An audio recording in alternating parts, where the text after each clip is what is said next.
जळगाव शहरातील डाके कॉलनी येथे राहणाऱ्या 72 वर्षीय वृद्धेच्या घरातून चोरट्यांनी सोने चांदीचे दागिने व तांबे पितळीची भांडे असा 72,500 रुपयाचा ऐवज लंपास केल्याची घटना उघडकीस आली आहे।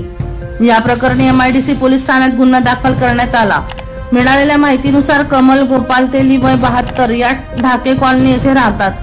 त्या गेल्या महिनाभरापासून त्यांच्या सैनिक कॉलनीत राहणाऱ्या मुलीकडे गेल्या होत्या, त्यामुळे त्यांचे घर महिनाभरापासून बंद होते। ही संधी साधत अज्ञात चोरट्याने त्यांच्या घराचे कुलूप तोडून घरात लोखंडी पेटीत ठेवलेले 72,500 रुपयाचे सोने चांदीचे दागिने व तांब्या पितळीची भांडी लंपास केली। 2 जुलै ते 2 ऑगस्ट दरम्यान ही घटना घडली। इतकेच नव्हे तर चोरट्याने चोरी केल्यानंतर पहिल्या कुलपासारखेच दिसणारे कुलूप आणून दरवाजाला लावले।